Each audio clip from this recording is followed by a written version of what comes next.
Okay, welcome back to the Founders Table. This is the podcast where we sit down with leaders who are shaping industries through innovation, operational excellence, and just a commitment to doing things the right way. Today, I'm joined by Justin Hatfield, president of HECO, a company trusted by industrial plants nationwide to keep their motors and rotating equipment reliable, efficient, and long-lasting. Justin, you've been with the company for more than 20 years. I was looking at your experience there, and you worked your way up from a shop intern learning AC and DC motors hands-on to leading the organization as president, which is incredible. So I'm very excited to dive into your career, your journey, share any insights you have, especially from different roles you've had. Going into like your background and leadership to kind of start us off with the first question. You've been with HECO for over 20 years and you started as a shop intern and eventually led to becoming president. What kept you to the company and industry for so long?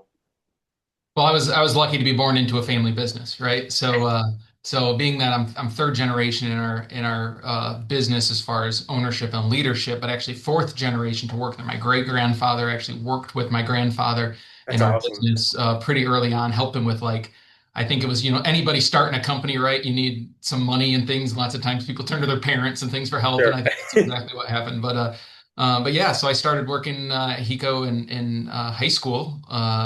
In the summers and worked in the shop and learned a lot working in the shop, right? I was probably not the best mechanic or machinist or anything that you would want, right? No one Yeah. wants to be physically working on their equipment, but I did it all. I just didn't do it all well, right? We got guys that are a heck of a lot smarter than I am out there doing that stuff every Right. day.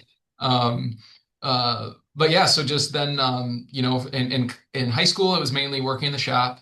And then when I got into college, I got really lucky actually with how things worked out during college is my dream, my plan was to go to Notre Dame. That was kind of my plan all along. And Okay. then October of my senior year of high school, a scholarship program was announced called the Kalamazoo Promise, which if you went to Kalamazoo Public Schools, which I did from kindergarten to 12th grade, you had 100% free ride, tuition, and Wow. mandatory fees to any public Michigan university. Wow.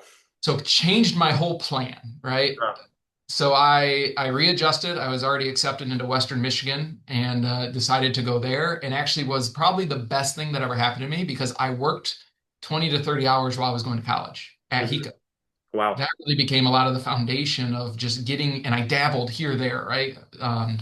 And did a little bit of things in finance, a little bit of things in sales, customer service, marketing, kind of handle out. We were a lot smaller company then, so it was really nice to bounce around and see things. And that really kind of gave me my general foundation between the shop time during high school and then during college. And then it Sure. really made me fall in love with the business too. And kind of when I started getting into other things and seeing an impact that I could make, right? It really was like, man, this is pretty cool. And I decided that's what I wanted to do for the rest of my life. I have one sibling that's in the business and one that just chose not to be in the business. Interesting. Um, and so it was never really overly pushed on us Right. as children. But it was always one of those things you always say, "Oh, my kids say it now. Oh, I'm gonna take over HECO someday." Right. Um, but it was never like the official, like that's what's going to happen until I was in college, and then I really started to started to see it and thought, man, this is really something for me. That's awesome, man. And like, yeah, I mean, you've had like a lot of hands-on experience too, and I think that's so, especially being a family business, because you can really get like there's no shortage of information from any department you can grab to learn from, right? Like, Yeah. especially as you're kind of growing up into it. Um, I was gonna ask, like, how early did like your hands-on experience with the companies, or even like when you were physically working the shop, did that shape like the way that you lead today? 100%. I mean, I think it's hard for a leader that doesn't have a clue what their company does, right? Or Right. hasn't physically done it in some way, shape, or form, right? The fact that I have, once again, I'm not great at it, right? That's not really what people want me doing. Um, but the fact that you've done it, you can talk. I mean, that all was the foundation of knowledge, right? Like starting in our cleaning booth, which is where I started, where you actually pressure wash parts. I think that was where I started, right? I did some maintenance stuff before that, like around the grounds, like cutting Sure. grass and stuff like that, repairing a fence, things like that before.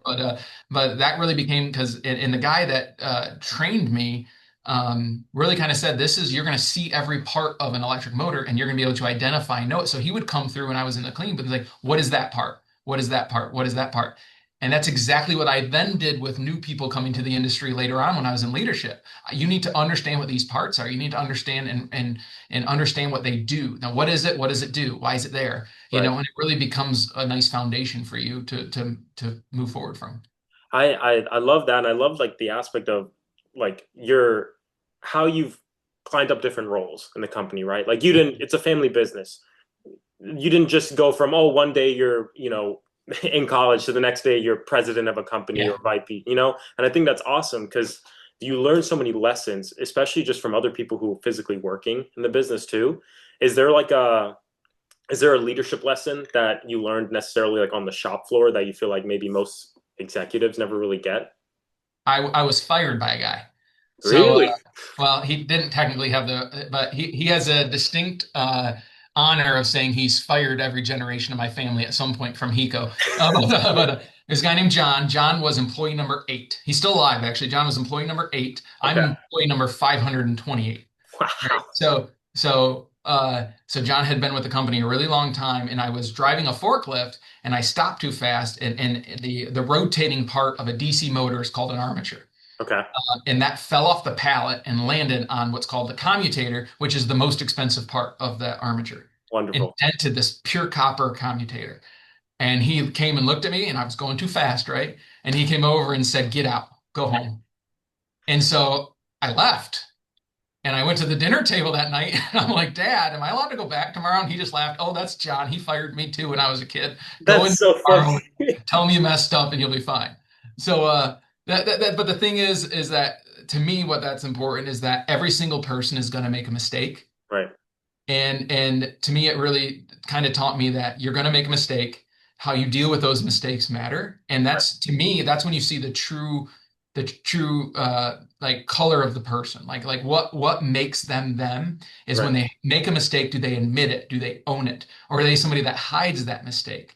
Right. And so I can tell you there's been countless lessons that I've continued to learn where you go and you want to place blame or you want to do something assuming you have all the facts. Hmm. 9 times out of 10, you're wrong. You don't have all the facts, Yeah. right? You got to give someone the benefit of the doubt and say, you know what, let me understand where they're coming from before I make any sort of judgment. And that really has stuck with me throughout and I can taste it back to John just telling me to get out, right? That's crazy. Time and time again, that's happened, right? That's awesome. And I can see how that definitely helps on a leadership side because, your workforce is the most important thing of your company. 100%, So it's like you 100%. you have to always look at it. And it's definitely I feel like maybe a lot of his execs, or maybe they don't, but people in like leadership positions sometimes potentially could struggle with this where everyone's looking at you to make the right decision, but at the end of the day, it's like when you can't cast blame, but if you might be wrong in something, it's even more important that you own up to it because you are that leadership person. 100%. Fail fast and admit it. Like that's a buddy of mine told me that one time who runs a company that does what we do in the Netherlands. And he Hmm. told me fail fast. If you make a mistake, which you're going to, first of all, you have to try something. You have to be willing to try something new. That's leadership too, right? To go Yeah. out and try something new, try to change the dynamics of something, do something different, right? Hmm. But recognize when it doesn't work and say, you know what? I really messed up there. That's not the right path. Let's pivot. Let's go over here. Let's move that forward. And people will go with you, right? But you mentioned the team. That's everything, right? If Yeah. you're a know-it-all, and they're going to look at you as you for all the answers. But Yep. if you create an environment where their input matters, right? And we're not perfect at it. I mean, it's very hard at times as a leader to stop because people are coming to you for decisions to stop and say, you know what do you think? Yep. And I fall in that trap all the time. I had somebody, and what's great though about our company is people will tell me.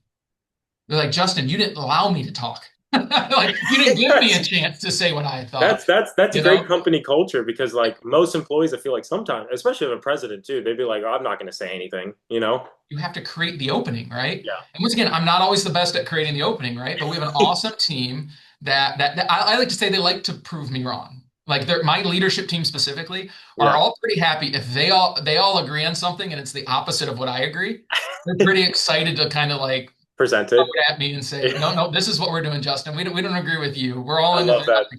All right, guys, let's go with it. I can be wrong too. I'm not perfect, I love right? that. And I want to get into teams a little bit later on in this too, because Okay. I'm a big workforce guy, but I want to get into HECO too. For Yeah. anyone who's not listening, or sorry, for anyone who is listening, hopefully there's people that aren't not listening, but for anyone who's listening that aren't familiar with your industry or HECO, like can you give a summary of who you guys are, who you serve?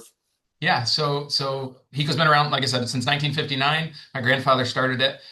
Really, HECO is very focused on the Midwestern U.S. Hmm. But we essentially help manufacturers, utilities, power companies, converters, different manufacturers of different kind, um, with rotating equipment. So through a mix of, so we've grown our offerings in our service area throughout the years. But still, we have repair of rotating equipment, primarily electric motors. That's the heart and soul of the company is Okay. electric motors. We also do field service on motors, but we've also expanded with our Kentucky acquisition that got us into the pump market.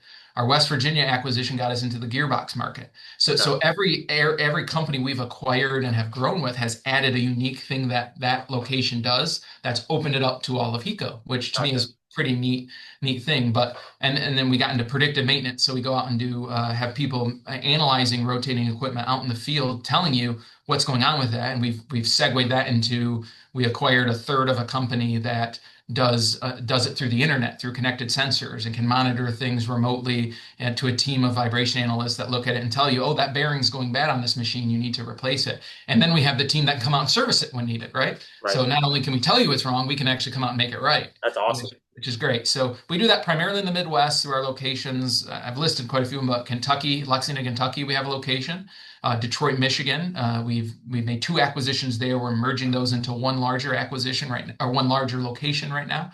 Okay. And then Wheeling, West Virginia, which is a company called Warwood Armature, and we still operate under that name there because it's well respected in that community of Wheeling, West Virginia. But it's virtually a suburb of Pittsburgh. It's Right. 40 minutes from the Pittsburgh airport, Okay. right in that sliver that goes between Pennsylvania and Ohio.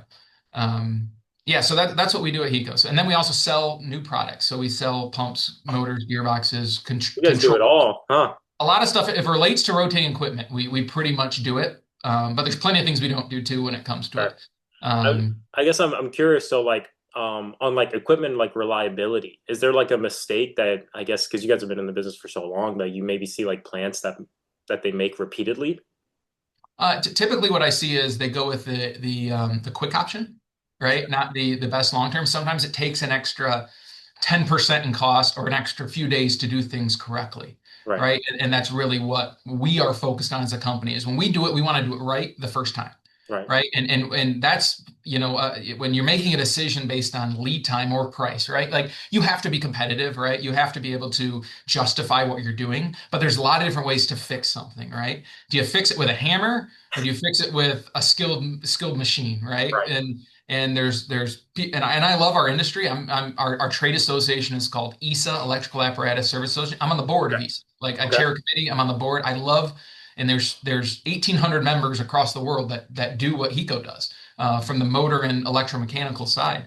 Interesting. It's a great industry, and we have great standards set up. But there's a saying in the ESA world that if you've seen one ESON, you've seen one ESON, right? Everyone Okay. does things a little differently. For us, it's more about doing it the right way, taking a little more care. We've invested a lot in equipment processes that take time, right?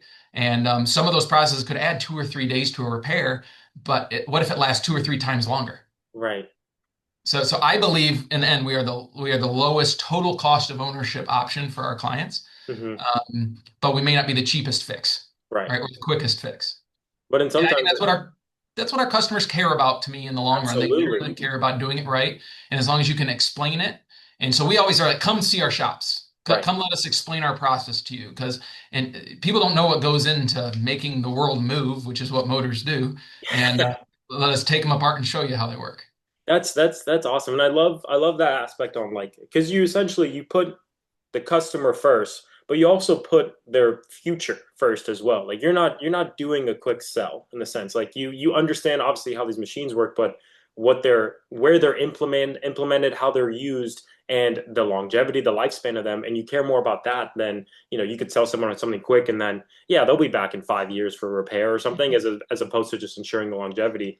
And I think there's a lot of companies who not so much. There's a lot of companies go for the quick route, and not enough that go for longevity wise. And I think that's probably why you guys have been around for so long and so successful too.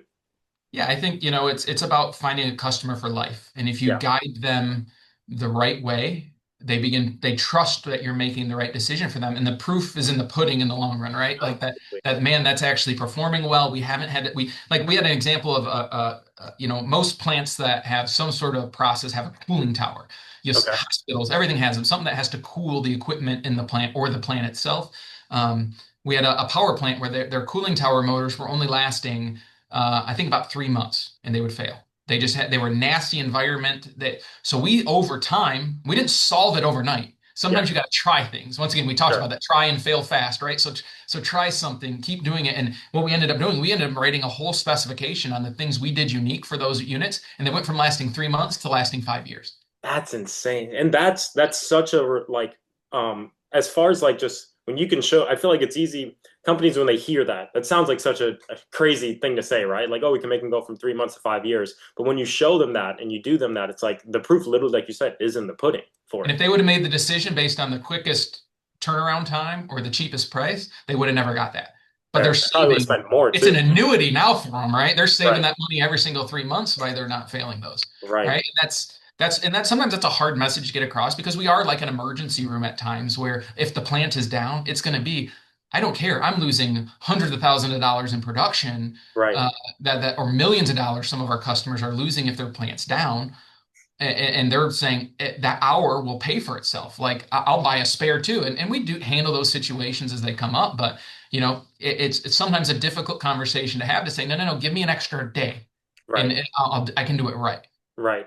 That's And awesome. That's such a great way to look at it too, and just like it just operate as a business as a whole. Because especially nowadays, everyone wants everything quick and like done right. Nobody wants anything to fail. When in reality, stuff literally fails every day. It's just the people who know how to handle it and deal with it. You don't notice that it's failing every day. and we try to say, and that's our equipment management side of our business. We say, how about you're prepared for the failure?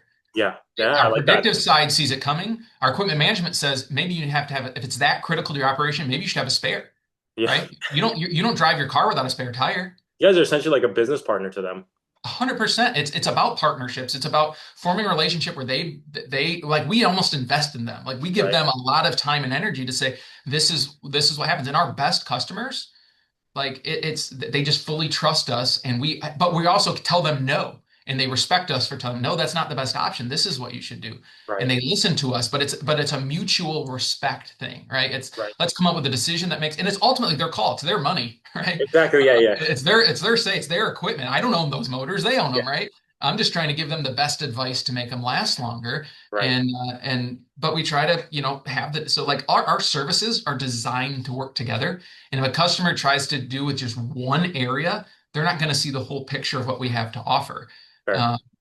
But where they start to get into the other areas, they see where it all connects.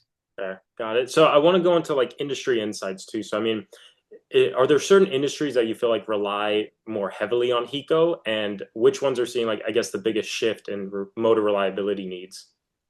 For us, we work in a lot of different industries. Our top industries are steel and mining, Okay. probably just because there's a lot of equipment in those Yeah. and fairly harsh environments, Yeah. right? A Really steel getting mill deep to or a the ground mine, there. extremely harsh, and then we get into like power generation. That's a big area for us. It's a lot cleaner than it used to be, as there's not as many coal plants out there generating electricity. Now it's a lot more natural gas, or we don't really get into much with renewables other than hydroelectric generators are a pretty big industry for us. But those are, I mean, we're repairing hydroelectric generators that were installed in 1902 and 1905, right? That are Hey. that are still the original windings, the original copper in there, and we'll go in and gut them and make it last another 100, 200 years, whatever. Right. Um, uh, but for the most part, it's not a huge shift going on in our world. Okay. It's kind of the same stuff. For me, the big shift is um, electrification as a whole, right? But Okay. it hasn't affected us from our business much. But you talk about getting into EVs and things like that. Now EV vehicles, like the motors that are in like a Tesla, Hmm. is the same types of motors that we work on, just in a very different package, right? But it's the fundamentals, the science behind it is exactly the same as the stuff we work on. Gotcha. Okay. which is crazy to me. The power densities there, things like that they're doing that. But for us, those aren't a world we're probably going to live in. There are some ESA members that do that. I'm more interested probably once they get into buses or semis and things like that, is where the EV world could potentially play with us. But the general electrification and the Yeah. stress it's putting on our grid, and I think that's only going to get worse in the short term as we Right. and there's a resurgence of nuclear. So I guess that's one thing that is helping us right now. It's been a resurgence of nuclear for us. Right. Uh, about, I don't know, 40 miles away, 50 miles away from us is the first nuclear power plant that's ever been shut down that's coming back online. Interesting. And that was a Wow. huge project for us to be involved in. We only work on certain things within the nuclear world. Uh, but it became one of our largest orders ever in the company, where we have a huge motor that's 100,000 pounds out in the Kalamazoo shop right now that we just ran the other day. Oh my Um, and, God. and that equipment and now we're having conversations with a lot of nuclear plants from outside of even the Midwest that are Right. going to be doing similar things.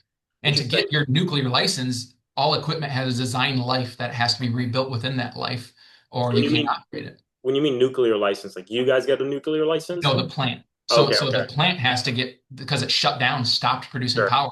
Now it's coming back online. They have to get their NRC license to be operate as a nuclear plant again. And so that means all the governmental hoops and everything they have to jump Sure. through. But they couldn't even get that if they didn't repair a lot of the equipment Got it. within there. And That, that that's nuclear is there's a big abundance of nuclear resurgence going on right now. And then modular reactors, smaller reactors that they're putting in a lot of these places. So smaller nuclear reactor that can produce power. To me, that's probably one of the biggest things that's going to help our grid in the long run. Because okay. right now, with the power demand that's coming, I can't remember the body, but there's a body that projects power, and they revised their estimate, their 5-year estimate for power, and they didn't just revise it; they revised it by 500%. Wow.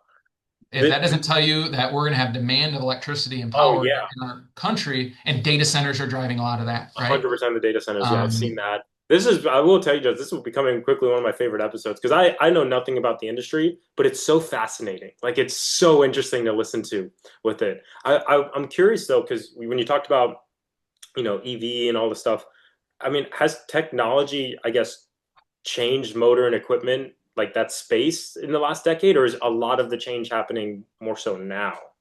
the, the change there really isn't. The fundamental design of an AC induction motor is the same design that Nikola Tesla created, Wow, that's right? something. Is all they've done is increase efficiencies.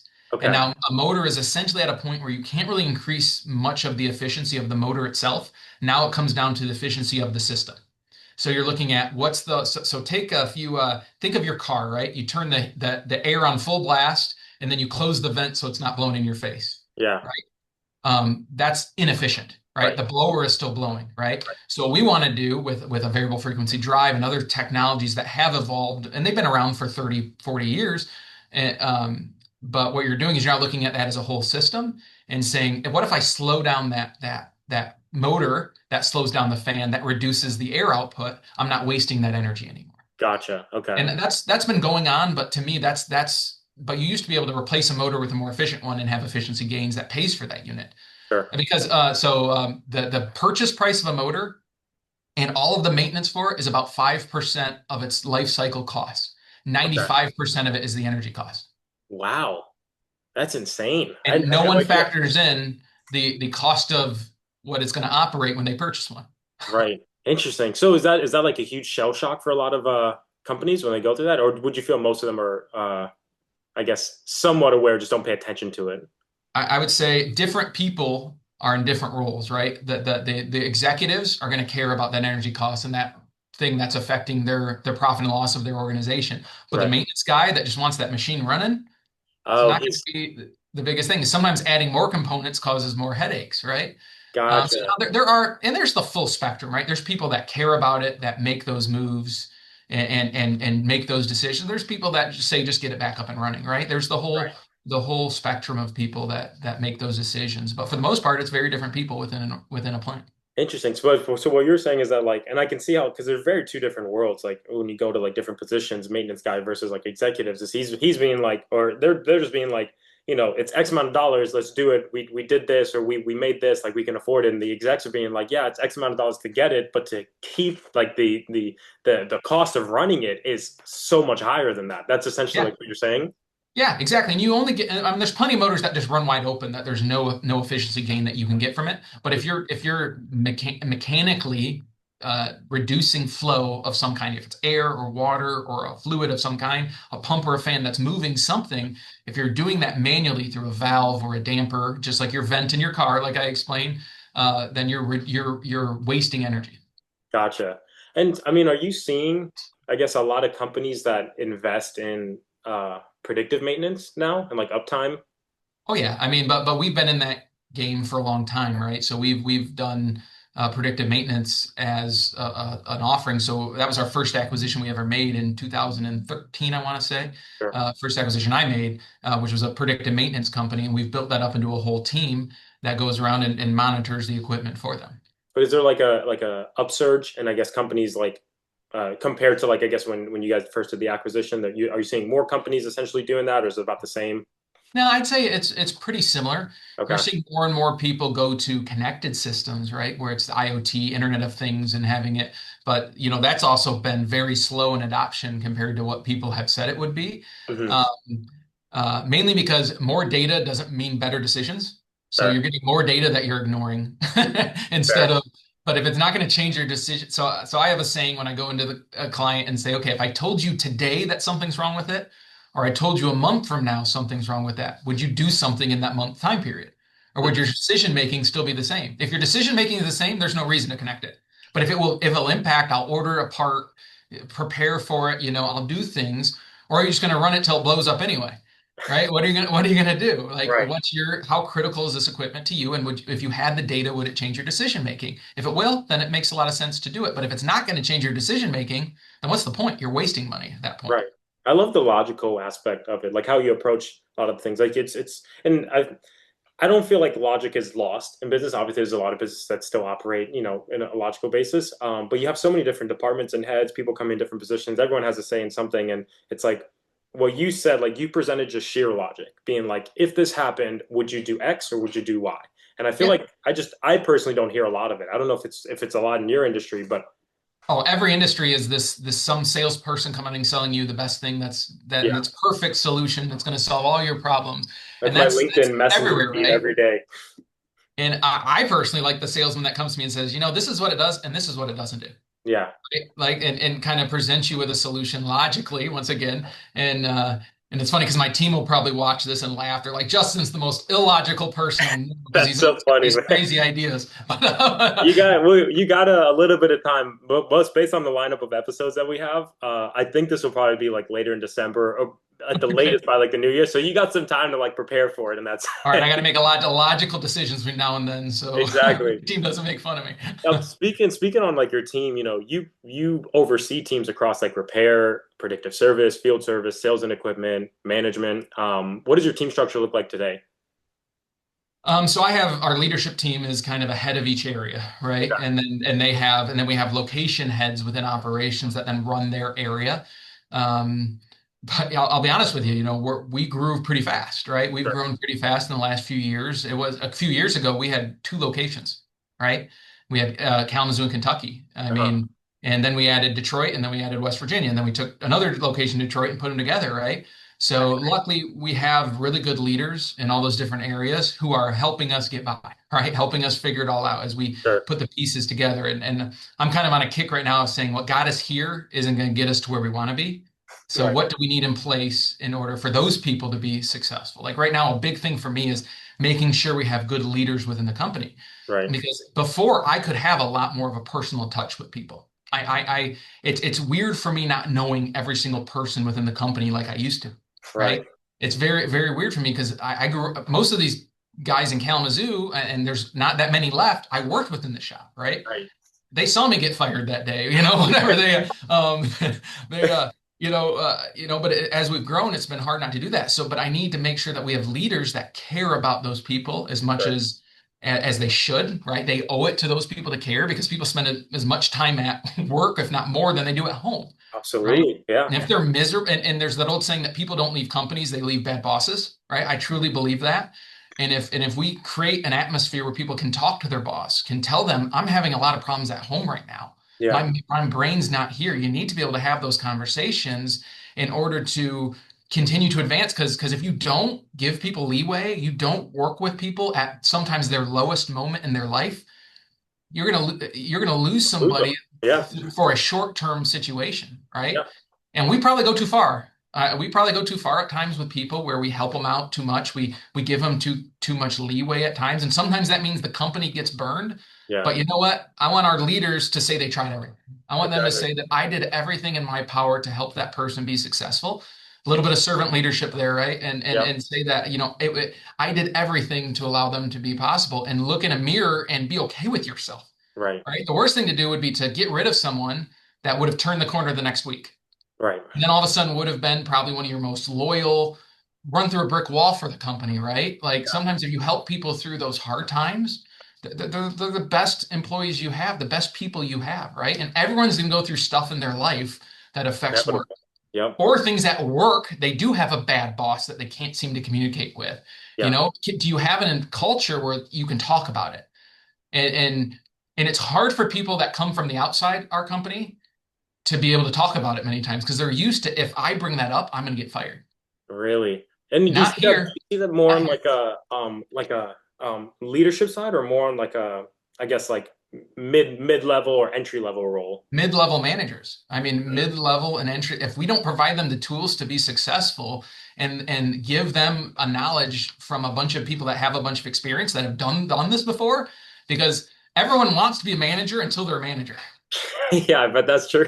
And then your entire life is consumed with problems with that people are going through and things like that. But it kind of comes in spurts at times, but I think the weather affects it too. Full moons affect it. I don't know. But I mean, uh, it's possible with the weather you guys well, probably have. I could probably see that. we have I mean, in the spring when you're itching for sun and it's been cloudy day after cloudy day for a while, it gets old. And I'd be pretty mad too. I'm not gonna lie. but I mean, it's just you got to have grace and you got to give Yeah, people the benefit of the doubt and just work with them. And we have to teach that to our leader, a young leader especially. And I was this way. I did a lot of wrong things.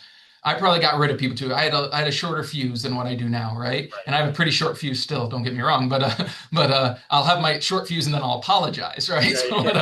Come back through the door a little bit later, be like, "Hey, I'm sorry. What I said hey, I stands, was but I'm wrong, right? sorry." Right, but and be able to admit that, right? People Right. need to learn that that is a good thing for you to say you're sorry. To Hmm. say no is a good thing too, but to 'Cause also make people feel heard. yeah, and it shows that you're not this like immovable force, right? As a Yeah, leader, and that people like they can say something and it'll get through to you, and they don't have to worry about what the repercussions are going to be because they said something that they believe truly is either going to benefit the organization, staff, or whatnot. Yeah, yeah, I and agree. there's a right way to do it. Don't get me wrong. There's a Sure. right way to do it. There's a right way to have those conversations. One of our core values is respectful honesty. Hmm. That we have the hard conversations with each other when they are needed most, but we do so while giving each other the benefit of the doubt. That is the true test on it. One of the true tests on if people fit at HECO. If you can have those hard conversations, if you say, you know what, I'm really not enjoying my job. Have that conversation. If you're a great person that fits here and has experience, maybe there's a role we have open that you would fit in better. Let's Sure. let's let's make it to where life is too short. We have a guy that I hired as a sales guy and was never a hunter, right? He was never a guy that just wanted to go develop new business, right? He loved it, but once he got that business, he was and he still works for us. One of the most caring people. He will do anything for anybody at any time. I would let him watch my kids. Like he just is that good of a human, right? Right. But he kept struggling and struggling, so he changed his role. Now he's in a little bit more of an inside sales customer service role, and he's killing it. He's knocking out he's happy. His kids are happy. Like it's Love it's that. reduced the stress on him, right? And it's probably not even where he saw himself, but you don't want to lose such a great person Because they who don't fit the narrative in that one specific the scene. one role they're in. So you separate, right? So we run on something called EOS, the Entrepreneur Operating System. If you've ever, it's based on a book called Traction that a guy named Gino Wickman wrote. Hmm. Uh, and we've been on that since 2019. It's really been, but your core values are a big piece of that. And Hmm. your core values define is it the right person for the company? And then you look at the role, are they in the right seat? So right people and right seat are two Sure. very different things and evaluate them separately and don't blend them together. although it's hard at times. It's hard to not blend them together, I bet. Yeah. That's but very, we very, try our very, very hardest. interesting. I haven't heard of that specific analogy before, but I've definitely heard of, well, I feel like I've heard of the analogy, but I haven't like seen it played out before. Yeah. I do want to ask though, like when it comes to HECO, especially as you guys open up like different locations and whatnot, do you, because I'm not familiar with the industry, do you guys have like churn or retention? Do you see guys come in and go on like entry level? And I guess how do you guys kind of go around that? I'm pretty proud of the fact that we acquired it. It was actually a year ago, 3 days ago, that we acquired Warwood Armature. And we Mhm. have one person that doesn't work there anymore that worked for that was there before. One. Wow. Wow. Everyone else has stuck with us. Everyone else, And how long ago did you about guys a say? year. About Wow, a that's year. a So a very year good with an number. acquisition, normal acquisitions, they kind of tell you 10 to 15% of people are going to leave. We Sure. had one Yeah. person leave, and it was a mutual decision. Wow. That's very, very good numbers with it. So like So I was we have churn. Don't get me wrong. We have some level of turnover in an organization is good. yeah, There is a level of you got some people that don't fit, get them out of the company. you can make room for people that do. Yeah. They're going to hurt all the people that do fit, right? And they're Right. going to bring the culture down. They're going to bring the attitude down, right? There's some of that that's good, and that's hard for managers to make those decisions at times, especially when the person is really skilled, right? They are right seat, but they're not right person. That Right. becomes a really hard conversation to have, especially when it leaves a production hole where it's a really skilled person that you can throw anything at them, right? Hmm. We've had time and time that happen again. But so we have some turnover, but for the most part, people that I'm going to say most of that happens with us within the first 90 days, Sure. yeah, which to me is good. Probation period. Yeah. Now, I'd like that to be less, right? I'd like to make sure that we do a better job of hiring and making sure we're bringing on the right people. But you always have a piece of, they don't really know the company until they've been here long enough, and you don't know them until you've been here long enough. So I would say most of our turnover happens within 90 days. And then after that, it's going to be extremely low. Yeah, Okay. I mean, there's people that have been here, 20, 30. I mean, we have someone that runs customer service for us here. I think she's been here 27 years now, and Wow. she's in her 50s, early Wow. 50s, I think. And it's because she started in high school and stuff, and is a rock, and is somebody like we say that I don't run this company, the VPs don't run this company, she runs this company. We I do love what if she tells us to do, if she tells me I'm wrong, I'm going to tell you there's a 99% chance that I'm wrong. that. I don't know why I just thought of this as like a funny analogy of being like, oh, I'm gonna go to lunch. She has you like, no, you're not going to lunch yet. And you're just like, okay, I won't go to lunch. It's one of those ones that if she calls, you answer because Right. she's calling for a reason and Right. she needs your help, and she doesn't need help most of the time because she's extremely You good at know what it's she does. important. But yeah, it's That does important, and happen. yeah, So on I guess on like operations and scaling, HECO touches everything from emergency repairs to like long-term equipment management. How do you keep processes consistent and high quality across so many different service lines? constant battle. I mean, right now we're to the point of where we've evolved as a company to where we need to put some additional tools in place. So Mm. we're investing in like an LMS, learning management system. So we're going to create our playbooks, create our process. We already have processes, but they're very based on manual teaching, which worked when we were half the size company, right? Right. You could have that personal touch.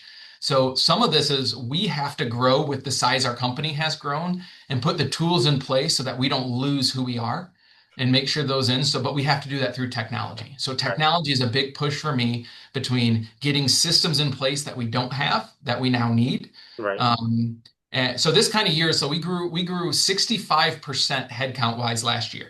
Wow. That's a lot. That's That's a a lot, mainly that's because of acquisitions. sure. Okay.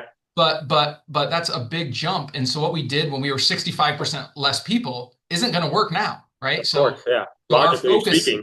yeah, like our focus this year is I'm not going to say I'm not going to acquire a company this year. That's something that I'm always looking at, right? Sure. I'm charged with continuing to grow this company.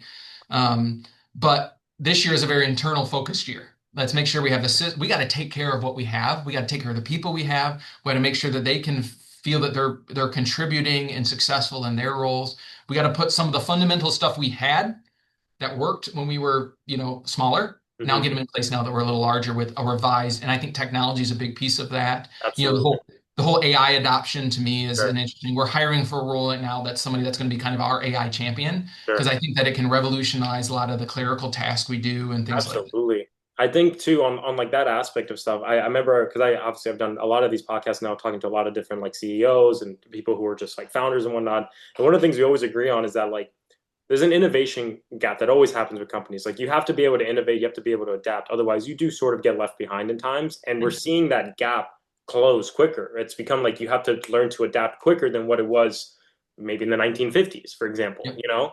And it's very interesting to see how companies adapt nowadays to that. I had a question on like acquisition stuff because for people listening who maybe have never like acquired a company before, like do you have a process that you look at when you come to evaluate a company? I'm like, okay, this is a good acquisition versus this may not be the best choice for us.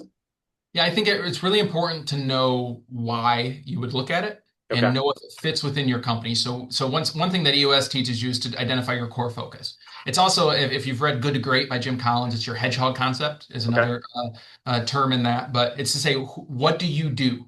Like specifically, what do you do? So our core focus is generating distinctive solutions that maximize reliability of rotating equipment. Anything we do must fit that definition, or we shouldn't do it. Okay. Plain simple. So if I want to acquire somebody that does something completely different, like I read the other day that I think it's Kimberly Clark Paper Mill is acquiring the parent company of Tylenol. Okay. What does Interesting. Tylenol and paper have to do with Have each to other, do with right? each other, right? So like it's like that doesn't fit one. That's conglomerate. That's not like having a true focus. So acquisition should be part of an overall strategy of your company, and it was, and then it takes time, right? So I'm dealing with one right now that I'm in discussions with and negotiations with that I probably first talked to 5 years ago, right? Wow. So it matters when that team is ready, when that owner, if it's a single owner or the team of owners is ready to move on, and hopefully a few years before they're ready to move on, Right. because you really want them involved because there's so many little details in a company that you just can't transition that quickly, Sure. and it makes the people feel more taken care of, right? If it's the same boss they had before. And Right. they still have their back and they trust. It takes time to build that trust with an acquiring company. Everyone assumes that you're going to come in and fire everybody, Yeah. right? Oh, we're going to acquire and cut all these heads, and yeah, well, but we've never done that, right? Right. I'm not going to say we haven't parted ways with people over time, but everybody's had a fair shake. Everybody's Right. had a chance to be successful. Just they got to do it the HECO way, right? We Right. we have our way of doing things, and we're pretty lenient on getting you there. And once again, we try to give them every benefit of the doubt in getting them there, and make sure that we tried everything to make them help them be successful. But eventually, it's up to that person to choose to be successful and choose to accept a different way of doing things or not, right? Interesting. But acquisitions are, they take time. When I look at them, I'm looking at how does it blend in with our company, right? What are the synergies? What are the benefits? Where are we stronger together Hmm. versus separate, right? Gotcha. Are there costs that aren't needed, right? So sometimes there's some overhead costs that just aren't needed. Maybe like the most recent one in Detroit, I knew that the leader, I already had a leader at my shop in Detroit. I knew that, so the current owner wanted to retire, and his accounting team wanted to retire. And well, we do all that out of headquarters. So we had a leader that would step in, and then we did all the accounting here. So it was like, okay, well, I don't need to replace those people because I had to add a body here in Kalamazoo for it, but we do all of that piece within Kalamazoo. Sure. The one thing is you don't know what you don't know. I've learned a ton in doing those, and I underestimated a lot. So our first acquisition, one of our first ones was a turnaround. It Okay. was not successful in the beginning, and I underestimated how long it would take to turn it around. I thought, Okay. oh, we've done this. We know how to go out and get sales. We know how to do this. Well, we know how to do that with the HECO brand that had been in existence since 1959 in our target area, our market area, right? We There's know how to do that with someone else's brand that either didn't or didn't exist, where they right. had a series of issues or things like that. There was a reason, wasn't just it wasn't an easy button that we could come in and click Right. and make this business successful, right? There was culture stuff. There was all these things. So I underestimated that. The And, fail and so forward thing. Fail fast. That's the same exactly. analogy that you said before with it. Yeah, I failed a little slow there, but but eventually we've turned a corner there, and then the operation's great, and they're doing awesome. We got an awesome group of people, most of the same people that were there when we acquired it, Mhm. and it's doing a great job now. It's, I love it's that, man. And as we kind of come down to the last couple of questions, because I want to respect your time as we're kind of, nearing like the end of like the podcast. We're coming to like the end of 2025, which is crazy to say. 2026 is on the horizon very fast. It still feels like it's March to me. I'm not gonna lie. Yes, I agree. Um, as you guys look ahead, what's next for HECO? Like, are there any innovations, expansions you're most excited about? Is it the nuclear side? Like, where are you guys most excited and putting a lot of your energy to right now? Right now it's internal, right? Right Okay. now there's going to be making sure we have, a lot of those systems in place to help our people be successful, right? Okay. And building leaders, right? We have to continue to build leaders. Like we got an incredible team that will do anything. I can't underestimate the stuff our team does, right? Like we are an emergency room. These people will sacrifice kids' birthday parties and rearrange their lives because a customer lost an electric motor, Mm, right? And like just and then they have each other's backs, right? So like other guys will pick up the slack because someone does have something they have to be at, right? Or they're dealing with like it's just like we have to keep that going, and we have to be able to systemize that what makes us us. And continue to push it out there and take care of what we have. So, like, if my team was listening, that'd be the number one thing I'd want them to know. But they already know that, right? I go and I talk about where we're going as a company every single quarter. I give a quarterly state of the company to everybody, and so they know exactly where we're going, but it's going to be very internally focused. But that doesn't mean we're not going to grow, right? It sure. doesn't mean we're not going to grow. We're going to be constantly looking at how do we grow, but it's how do we grow to the next step up. So let's take some time, make sure our systems are tight in place where they should be, and then let's continue to grow, right? So I'm this was a transformational year for us in growing 65% headcount wise, right? Doing some of the biggest projects we've ever done. We have really big projects on the horizon. We have a lot of stuff that we already have contracts for that will be coming, like some things that are multi-year projects that we have already POs for and Very contracts exciting. for. So we got a lot of really good things. Our industry is not going anywhere, right? I've talked about electrification demand. That's just going to cause stress on equipment. Right. And so the future is extremely bright in our neck of the woods in our area. Um, and we're going to continue that, and then we're going to continue to grow. I'm going to stay focused on the Midwest right now. Sure. Um, and probably that means acquiring another shop within the next couple of years. Continue to get into it because our industry is very geographical in nature. Yeah. Motors aren't going to travel more than a couple hundred miles, other than really large. Right. That's one thing that is changing for us. We're getting more and more business from farther out, Interesting. Okay. mainly because of large equipment. So Gotcha. if it's say 40,000 pounds or more, it can travel across many states for us to repair it competitively. Hmm. But if it's smaller than that, it's probably not going to make sense. Um, Financially wise. Financially, yeah, just and there's been a lot of consolidation in our industry, but customers still want competition. Like if they feel like you have a monopoly on them, Yeah. Nobody likes that. they're gonna start looking for another option because no one wants to feel like, oh, I got to go to these guys because I have no other Travel. choice, Yeah. Makes right? No sense. one wants that, right? Yeah. Um, so I think people are starting to come to HECO because they're seeing more and more opportunities for that. Yeah, okay, so it takes another 3 hours down the road. If it's going to be there for 3 months, what difference does that make, right? Right. So that's something we're going to continue to be involved in and continue to grow the company through different areas. Focusing on some areas, our operations side on the motor side has been stressed and grown a lot. So maybe focusing a little more on our predictive area and focusing a little more on other areas of the company and how those areas grow side by side with the repair and motor side that's grown. Okay, well, you guys have a very, very bright career, especially with all the information you told me. Like, I can see like just where it just makes sense as a whole. Like, you guys are gonna have a lot of exciting things that come up. I want to thank you for your time, for just coming on. I'm gonna, if it's all right, I'll include your LinkedIn down below if anyone wants to Yeah. reach out, connect with you. For anyone listening, that's how we got connected. I just reached out on LinkedIn. So, he's a very friendly guy, as if you couldn't tell from the episode at this point. Thank you again for coming on, man. I don't know if there's anything else you want to like leave the viewer or not, or if not, I can go ahead and just kind of close this out.